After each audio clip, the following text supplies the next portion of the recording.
Jacques, bonsoir. Bonsoir.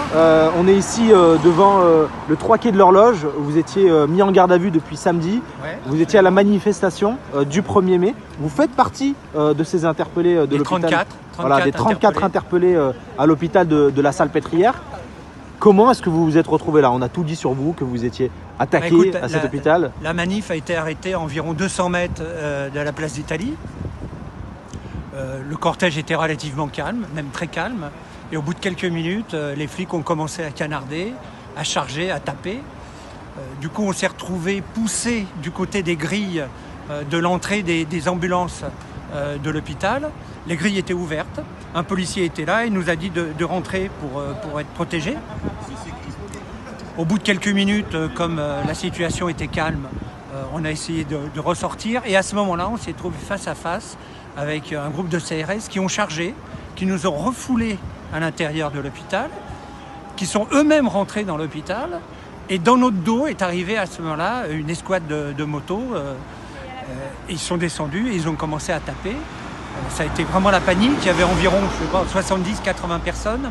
Et comme on était complètement coincés entre deux rangs de flics, on n'avait plus qu'un débouché sur notre gauche. C'était un escalier avec une plateforme. Et donc le groupe des 34, puisque c'est 34 personnes arrêtées sur cette plateforme, se sont retrouvés là.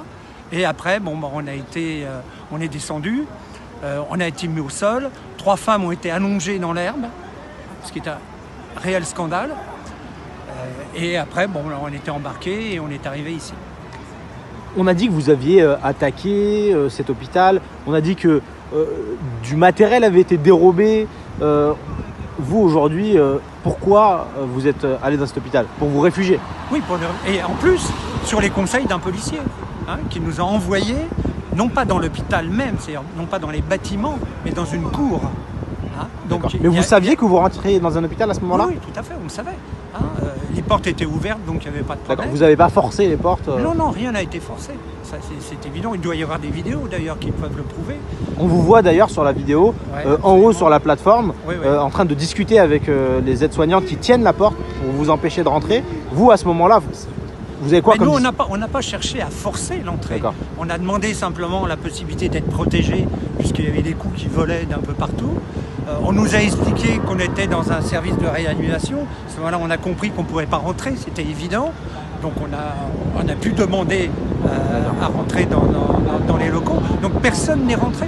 Donc il ne pouvait pas y avoir de dégradation. Le malentendu, est-ce qu'il pouvait exister? Est-ce qu'en face de vous, les aides-soignants étaient... est-ce que vous les sentiez un peu en difficulté?